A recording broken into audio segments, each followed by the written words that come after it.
নমস্কার বন্ধুরা, plants care nature YouTube চ্যানেলে আবার আপনাদেরকে স্বাগত জানাচ্ছি। আজকে যে জিনিসটা বা যে বিষয়টা নিয়ে আলোচনা করব সেটা হচ্ছে দেখুন, গোলাপের যে বার্ড গ্রাফটিং হয় বা চোখ কলম বা ট্রি বার্ডিং যা বলি না কেন, সেই তার মাধ্যমে যে উন্নত যে গাছ আমরা পাই, সেটা কী পদ্ধতিতে হয় সেটা কিন্তু আজকে ভিডিওতে দেখানো হবে। তো চলুন বন্ধুরা, দেখে নেওয়া যাক যে কীভাবে আমরা এটা করা হয়। এখানে সাধারণত যে বার্ড গ্রাফটিং করা হয় সেখানে দেখুন, একটা উন্নত জাতের যে গোলাপ গাছ আছে তাকে যে একটা হার্ড প্রজাতির যে রুট স্টক সেখানে কিন্তু এর সঙ্গে যুক্ত করা হচ্ছে টি বার্ডিং গ্রাফটিংয়ের মাধ্যমে।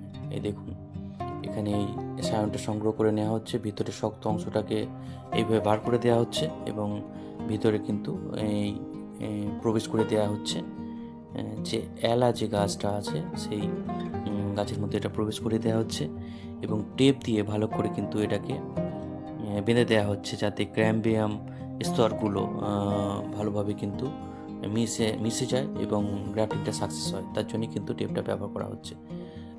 প্রত্যেকটা এলা গাছে এরকম কিন্তু এইভাবে দেখুন, মাঝখান থেকে এইভাবে কেটে নেওয়া হচ্ছে এবং তারপরে উন্নত জাতের যে সায়ন সংগ্রহ করা হচ্ছে এবং সেখান থেকে চোখটা নিয়ে আবার কিন্তু এই যে রুট স্টকের মধ্যে কিন্তু ভিতরে দিয়ে দেওয়া হচ্ছে।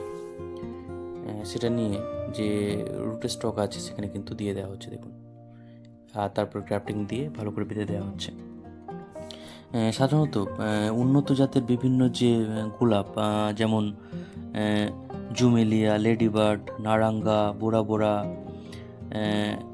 রকস্টার, সুইট অ্যাভেলেন্স, পিচ অ্যাভেলেন্স, মোহনা ইত্যাদি বিভিন্ন যে উন্নত গোলাপ আছে সেগুলোর কিন্তু এখানে সায়ন ব্যবহার করা হচ্ছে এবং রুট স্টক হিসাবে যে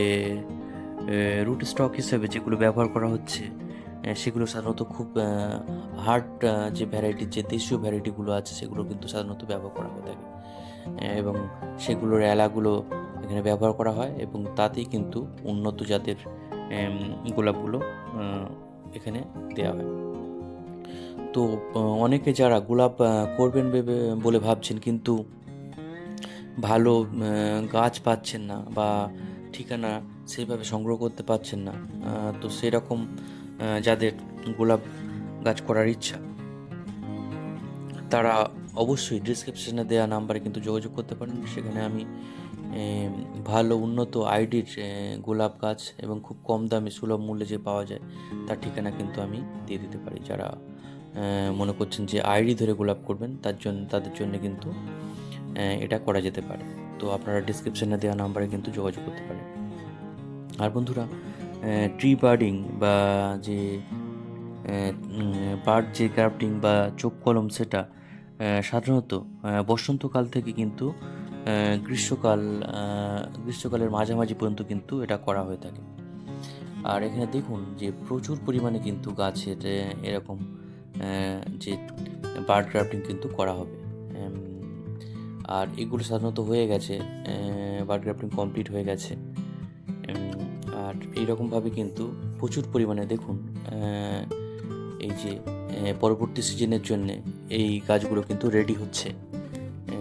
প্রত্যেকটাই কিন্তু বার্ড গ্রাফটিং কমপ্লিট করা হবে ধীরে ধীরে ধীরে ধীরে। তো এই কাজটা সাধারণত বার্ড গ্রাফটিং করার পর মোটামুটি 30 দিনের মধ্যে গাছটা স্ট্যাবেল হয়ে যায় এবং নতুন পাতা এবং বার হতে শুরু করে। তখন এলা যে অংশগুলো সেগুলো কিন্তু কেটে দিতে হয়, তাহলে উন্নত জাতের যে সায়নটা এখানে দেয়া হয়েছে টি বার্ডিংয়ের মাধ্যমে সেটা কিন্তু আস্তে আস্তে ডেভেলপ করতে থাকে। আর এইভাবেই সাধারণত উন্নত গোলাপের যে গাছগুলো সাধারণত বর্তমানে করা হচ্ছে এবং এই বার্ড গ্রাফটিংই হচ্ছে সবথেকে উন্নত পদ্ধতি গোলাপ চারা তৈরি করার। দেখুন, এখানে আর একটাই ট্রি বার্ডিং এখানে করা হচ্ছে দেখুন, এবং টেপ দিয়ে ভালো করে এটাকে বেঁধে দেওয়া হচ্ছে, ক্যাম্বিয়াম স্তরগুলি যাতে পরস্পর মিলিত হতে পারে তার জন্য এটা কিন্তু করা হচ্ছে।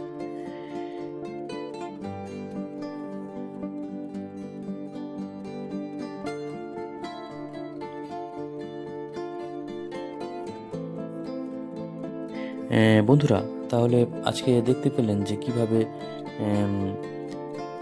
যে বার্ডিং করা হয় বা বার্ড গ্রাফটিং করা হয় বা ট্রি বার্ডিং করা হয়, সেটা কিন্তু আজকে ভিডিওতে দেখানো হলো। আর এই সায়নগুলো প্রত্যেকটা কিন্তু জলের মধ্যে রেখে দেওয়া হচ্ছে, যেহেতু দীর্ঘ সময় ধরে এই বার্ড গ্রাফটিংয়ের যে কাজটা চলবে, তো যাতে সায়নগুলো নষ্ট না হয়ে যায় সেই জন্য কিন্তু জলের মধ্যে এগুলো সাধারণত ডুবিয়ে রাখা হয়, তাহলে কিন্তু এগুলো ভালো থাকে। তো বন্ধুরা, এই সংক্রান্ত যদি আরও কোনো প্রশ্ন থাকে অবশ্যই কিন্তু কমেন্ট বক্সে করতে পারেন। আর ভিডিওতে যে ডেসক্রিপশানে যে নাম্বার দেওয়া আছে সেখানে যোগাযোগ করতে পারেন। ভালো যদি গোলাপ চারা আইডির যে গোলাপ চারা আপনারা যদি নিতে চান তো অবশ্যই কিন্তু ওই নাম্বারে যোগাযোগ করবেন। তো এখানে বন্ধুরা ভিডিওটা শেষ করছি। ভিডিওটা ভালো লাগলে অবশ্যই চ্যানেলটাকে সাবস্ক্রাইব করবেন এবং শেয়ার করবেন, এবং সবাইকে নমস্কার এবং ধন্যবাদ জানিয়ে আজকে ভিডিওটা শেষ করলাম। সবাই ভালো থাকবেন, সুস্থ থাকবেন। নমস্কার, ধন্যবাদ।